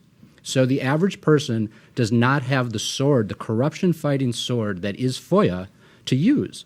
And that needs to change because I've said one of my main priorities is to make the office a public corruption fighting office, and that has to be with the public. People think the U.S. Attorney's offices, they just come up with these corruption cases. A lot of times they're started by a Freedom of Information Act request, a squeaky wheel who doesn't go away, Laquan McDonald. It's someone who doesn't go away that starts these investigations, and we need somebody who knows how to investigate them and someone who's committed to getting the information out there. Aaron Goldstein. So obviously funding is a big issue. The public access counselor could use a lot more funding, but that's a theme throughout all state governmental issues. So we want to skip that for a second. Renato and Sharon are absolutely correct. If a complaint or a referral goes to the public access counselor saying I haven't received my Foia request, and then the public access counselor actually sends a letter saying you're right, you're entitled to it, and then nothing happens. It makes no sense that the Attorney General isn't litigating these cases. That is what an Attorney General is supposed to be, an attorney that goes into court. I promise you, if the Attorney General were diligent and actually went into court on these failures to go forward and provide these documents, these municipalities, these governments would start to comply. They can actually go in and request attorney's fees without even changing the law. Because they're attorneys, and attorneys know how to litigate cases. And this is why it's very important to have an attorney who actually knows how to try a case, who's actually been in court and tried cases before, and have that passion, have that desire to actually go into court. So I really think the backlog, the last report from 2016 said 20% of the referrals that came to the public access counselor weren't being resolved. I believe we can actually fix that without even more funding, but actually litigating, telling the rest of the governments that we mean business and we're going to actually change this. Pat Quinn. Well, I've actually used the Illinois Freedom of Information Act against the city of Chicago on behalf of consumers when ComEd and the city would not give information about blackouts that were occurring all the time. So I believe in this law. When I was governor, I did sign the law for a public access counselor for the Attorney General to strengthen the Freedom of Information Act. I vetoed a bill that the legislature passed, and I vetoed because they were trying to restrict the Freedom of Information Act. So I don't think we should restrict it. I think it needs to be as strong as possible. Indeed, the information on Laquan McDonald, when we learned about the video, was because of a Freedom of Information Act request. I happen to know the young man who persisted and made sure that this law provided him the information, and all of us the information, about what went wrong that night. So I think it's very important that the Attorney General be a strong advocate of this law. I also think the Attorney General should advocate that the legislature not be exempt from the Freedom of Information Act. This is where that 27 harassment complaints came in. Too often they're able to shield themselves from public scrutiny. And I do think that the people of Illinois need an Attorney General who's going to advocate for a strong Freedom of Information Act, no exceptions. And Nancy Rotering? So as a mayor, I've made transparency and expanded access to information an absolute priority. And over the doors of City Hall, it says, the watchfulness of the citizen is the salvation of the community. It is absolutely incumbent upon everybody to be empowered to know what resources are available to them and what questions they can ask. But then to the point of the others, we need to put the resources behind the public access counselor. $1 million. That's why you have all this backlog. It's absolutely ridiculous, and obviously it's not a priority. As someone who has made it a priority, I will continue to make it a priority as Attorney General. I currently sit on the Local Government Advisory Board of the Comptroller's Office. One of the goals of that office is to improve access to financial information related to every unit of government within the state. That's where we need to get to the heart of the matter. We need to empower residents and give them the understanding of what they can do now to get that information, and then, as we mentioned, we need to be able to address it. Lastly, I think we do need to address the legislative exemption of the Illinois General Assembly. It is opaque down there, and to us, that is a failure of democracy. You need to have transparency to know what's going on, and at the moment, with this lack of trust that we have as members of the state of Illinois, because we don't know what our government is talking about, and the diminished efficiencies of government, again, because we cannot hold people accountable, we need to talk about getting rid of that legislative exemption.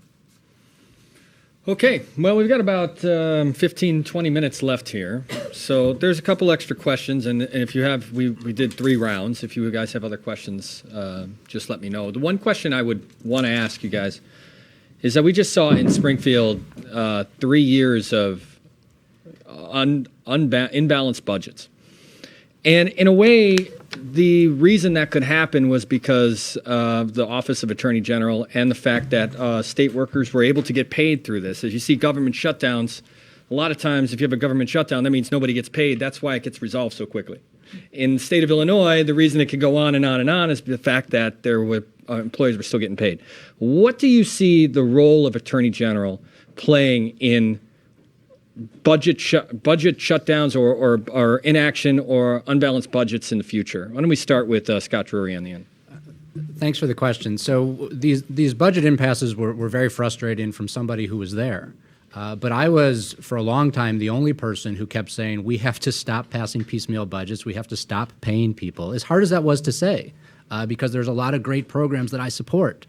But I knew that if we stopped paying everybody, then we would have had a budget within 5 months, maybe 3 months, maybe 2 months. But instead, I called it legislative heroin.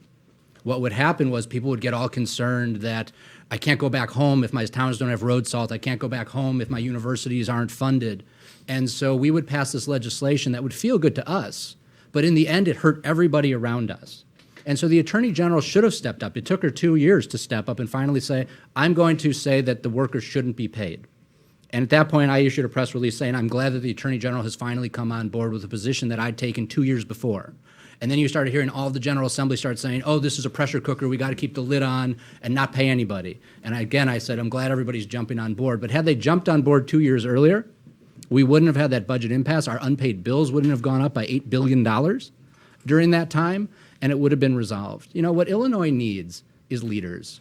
It doesn't need a bunch of people that just follow Governor Rauner and a bunch of people that follow Speaker Madigan. It needs people who are willing to take a stand because it's the right thing to do.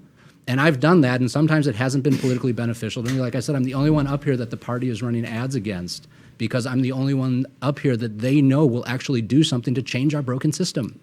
And that's what should have been done 2.5 years ago. It wasn't done, but as Attorney General on day one, I'll say nobody should get paid. If it's a shutdown, it's a shutdown, and let's move on. Sharon Fairley?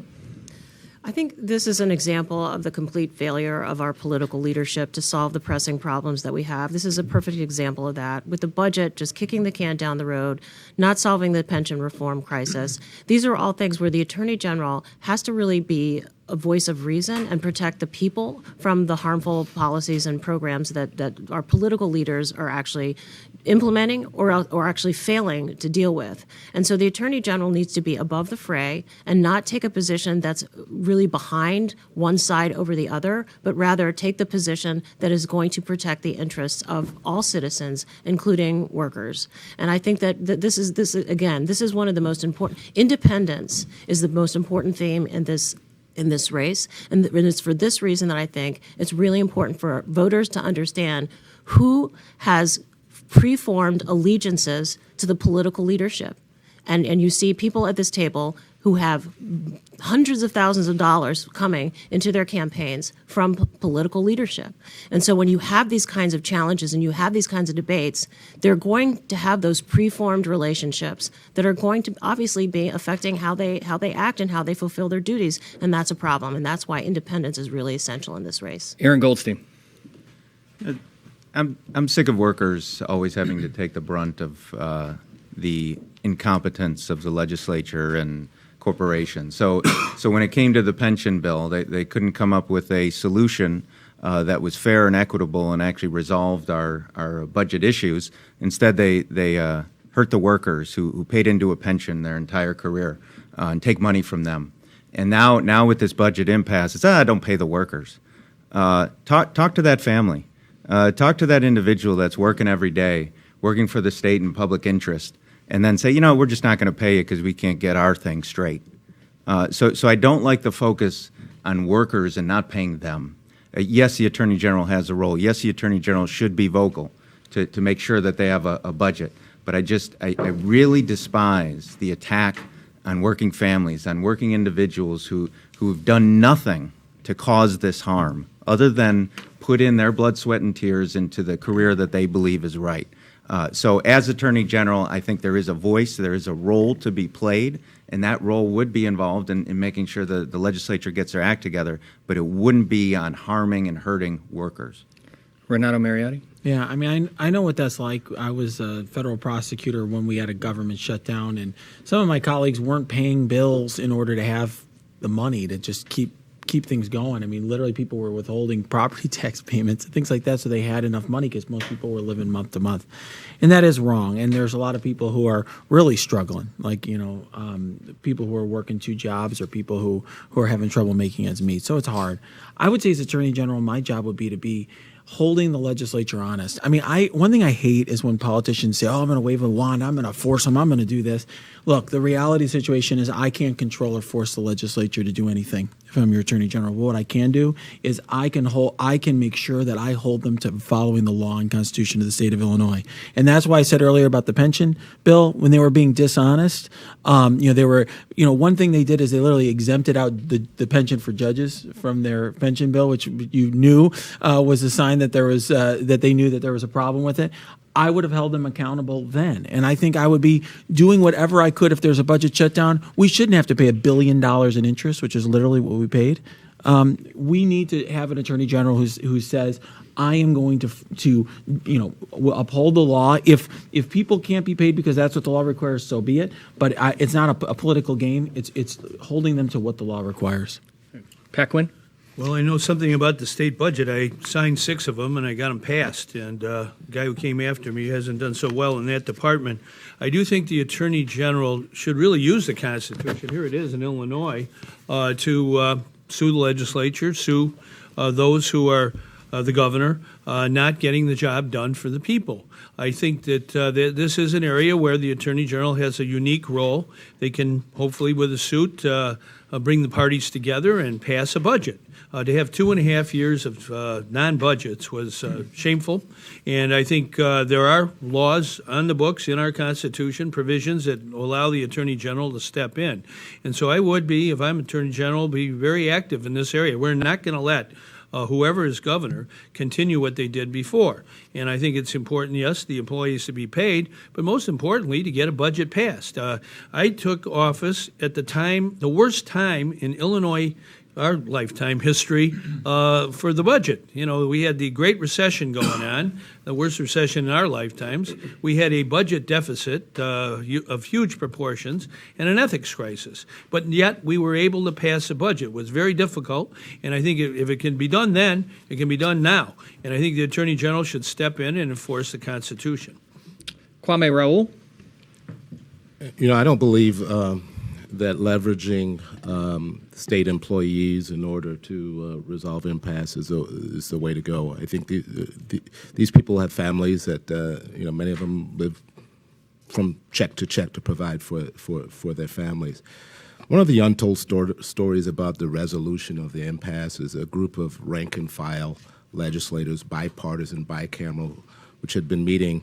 Who had been meeting over the course of a couple of years. It started with a group of, I've got to give credit where credit is due, of women legislators who initiated these meetings, and they invited a few of us to join. And it was a bipartisan meeting, and if you recall, the Republican legislators who voted for the revenue package that led to the resolution of this, most of them came out of those meetings that we were having over the course of a couple of years. That is a type of leadership that an Attorney General can use their bully pulpit to call upon.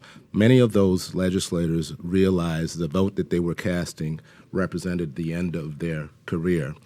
I was taught by my predecessor to reach out across the aisle and reach out into the other chambers and build relationships. I'm proud to have built relationships. It's helped me resolve difficult issues over the course of my career, and the resolution of the budget, where some of those Republican legislators, who I call friends, were being called traitor by their leader. Nancy Rotary? People ask me what's the hardest part about being a mayor, and I have to answer being in the state of Illinois. We balance every budget, and we have balanced every budget, and we've made tough decisions, and You can't balance a budget on the backs of workers, on the backs of cities, on the backs of everybody else. And I'm sorry, Governor, I have to call foul. You may have balanced budgets, but you did that by sweeping the pension funds and using those dollars to pay operations costs. That, to me, is not a balanced budget. It's important to recognize that we are all elected to protect the life, health, and safety of the people of Illinois. And if not paying people results in any kind of detriment to that call, then you need to pay people. You can't just blanketly make these assertions that, well, we should have just held everybody's money because then they would have called uncle. There are lives at stake for a lot of the services that we receive from these workers, and it's unfair to say that this budget could be balanced on the backs of those people. Jesse Ruiz. Well, I've been part of balancing budgets at the State Board of Education and as the CEO and as a board member at Chicago Public Schools, and at a time, again, where the General Assembly was failing us constantly because they weren't provided adequate funding, and yet they're value documents. A budget is a value document. It's the most important thing any body that has the power to do that will do, and all you can do is enforce the law. And yes, I don't want to see any person played as a pawn, but there were millions of Illinoisans who were played as pawns. Most of us, if we have any service, but particularly those most vulnerable. And that's why I want to use this office, and the agenda of this office will be to protect those most vulnerable from social service agencies, school districts across the state who were held in limbo because the legislature did not do its job. And I would enforce the law and make sure that they do their job, file suit if have to against them, just like the judges filed suit in the county when the county board president was going to maneuver and manipulate how they do their budget. And they said, no, you can't do that. And they stood up and they won. And we will do the same thing. We cannot keep using Illinoisans as pawns and let the General Assembly skirt its duty of doing its job. Okay. Tina's got a question. Fun one. Yep. Fun one. Fun time. All right, it's fun time. I mean, it's Cards Against Humanity inspired, but if I followed one in here, things would get weird. So it's a little tamer. It's just a fill in the blank. And so the fill in the blank question is, or statement is, the worst part of campaigning is fill in the blank. And I don't want anything personal related, which is probably the truth, like you miss your families, but just if you can keep it to political answer. So the worst part of campaigning is fill in the blank. All right, why don't we start with Jesse? Worst part of campaigning is fundraising. Fundraising. It's something it's a necessary thing to do, but that's why I advocate. I'd love to have a day when we live in publicly financed campaigns. Everybody gets a set amount. If you meet a certain threshold, and we get money out of politics. Frankly, it takes away much time from frankly having more forums like this, from really getting into deep on issues to making sure that we have more time to meet with voters instead of just trying to, and no offense to the television stations here, just trying to find more money to give to TV stations. It's something that must be reformed, and I look forward to getting, I always think you can change the rules from within, and I look forward to getting within and changing the rules. Obviously, Mr. Ruiz has not played Cards Against Humanity because that's a long answer if you're at a party game. Nancy Rotary. Ditto. I mean, every day I go downtown. I sit in an office. I call people I've never met and people who have known me my entire life and ask them for resources to speak to the voters when, in fact, I would much prefer to be going to church, going to schools, going to meetings and talking to people across the state and hearing what's on their minds and being able to be that proactive person out of the gate before even getting elected. So absolutely, it's fundraising. We need campaign finance reform. As I said earlier, 99% of the electorate is not able to run for office because of the ridiculous way that our process has been set up. And I just want to clarify, I am not one of the people who is receiving money from any other legislators. Kwame Raoul. I'm an obnoxious girls' high school basketball fan, and the worst part about campaigning in this campaign is me missing my daughter's senior year basketball season. Everybody here I've grown to respect on this panel, and everybody here has made a huge sacrifice of time to travel this state, and I respect everybody for it, and it is truly a sacrifice. And I would answer the same as Jesse and Nancy, but the most painful thing is being away from family. All right. Paquin? Okay, I concur with that. I have run in a few campaigns along the way, and my kids used to refer to they called it the M word, not another meeting, because I used to take them with me most of the time, and we campaigned in a very old car. I think campaigns, obviously everybody's going to say fundraising here. It's a very difficult thing. If we're going to reform campaign fundraising in Illinois, we have to have initiative. We have to have the power in the hands of voters through petition and referendum to reform campaign finance. I signed a bill for campaign finance reform in 2009. It made some good improvements, but there has an exemption there for these billionaires and millionaires who self-fund their campaigns, and they kind of ruin it for everybody else. It's $1 one vote instead of one person one vote. So what we need is initiative, the power of initiative that they have in Missouri and Michigan and Ohio. Jane Addams said a long time ago, the cure for the ills of democracy is more democracy. And I believe in giving the voters the chance to enact ethics reforms, especially campaign finance. Renato Mariotti? So I got to say, I don't think that I think initiatives are fine. They're not going to be the answer to all of Illinois' ills. Fundraising. I agree. I already talked about the problems of that. I think that is unfortunate. And I frankly think, the worst thing about campaigning is politics. I think it's hearing a lot of the same prefab answers that don't really mean anything. I think it is the fact that there are people saying that they will take on the same groups that fund their TV ads. I think it is some of the hypocrisy that's part of our process. Aaron Goldstein? The most frustrating thing about the campaign, or The worst part of campaigning. the worst part of the campaign, time limits on questions. There you go. See, he's playing the game. He's playing the game. Good. That's strong.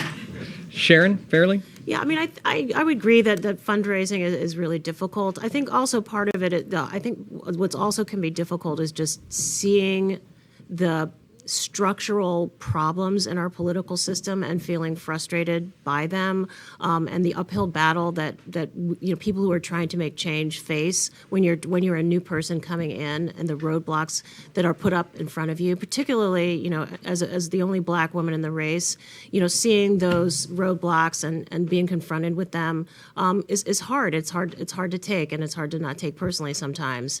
But on the whole, I find it to be an incredibly rewarding experience. It's wonderful, and I feel privileged actually to be able to be in the position, to be in the race, to have the opportunity to engage in the discourse about some of these really important issues, and to bring to fore the issues that I feel are important and I think that people need to focus on. So for me, on the whole, it's been a positive. Scott Drury? In a state as ethically challenged as Illinois has found itself in my entire lifetime, in a race as important as the Attorney General's race, what I find disheartening about campaigning and this campaign is just dishonesty. I am a firm believer that if somebody doesn't tell the truth in order to get into office, then you can't expect anything more than once they're there. And we have a whole line of history just with our previous, not previous two governors, but with Governor Blagojevich, Governor Ryan, and a whole host of others, what happens when you elect dishonest people. And unfortunately, there's just not enough time and enough resources to parse through all of the misinformation that's been given here today even. And I'm not going to go out and attack, but it's just, if people look into it, it's really disheartening. And then the other thing that's just, I think, wrong with the election system is just our election laws. The election laws in Illinois are written by Speaker Madigan's election lawyer to keep people off the ballot. And as a Democrat, where Democrats are trying to stop voter suppression, to see it happening in our state, to me, in the Cook County assessor's race downstate, it was to a Republican. The laws are set up to keep people off the ballot so that good people can't run and don't want to run. I've overcome those. I've beat those challenges. It's why I'm here. But the system is not set up to be democratic. And I think anybody who follows that would just have to be so disheartened to know that it's set up for a favorite son or daughter to win, and that's just not what democracy is about. Nobody said dry cleaning. I thought that would be. I know how to play the game. All right, we got 5 minutes, and I want to do this real quick. One-word answers, okay? This is a lightning round put together by Cards Against Humanity, and okay, so it's real quick stuff. First question, how much does the CTA pass? No, we'll skip that. That was a different debate. Cards Against Humanity is as Tina just mentioned, can be somewhat dirty in certain points. So maybe this is a nice way to ask a dirty question. What's the one word answer? What's the one thing that needs to be cleaned up in the Attorney General's office? Let's start with Jesse. One word. It's victims assistance. All right. It's two words. That's two words. Judges will allow. Nancy? The environment.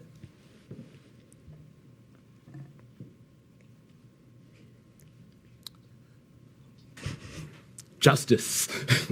That is it. Pat Quinn? Democracy. Inequity. The one thing that needs to be cleaned up in the Attorney General's Yeah, office? just play the game. I'm a lawyer. I want to know the He means by. You mean by? Because I was thinking. By. Let's go by. You can do by, or you can interpret. You Because can actually interpret. now I'm confused. You can interpret how you will. Well, I love the justice in it, but as far as what needs to be cleaned up in the Attorney General's office, wimpiness.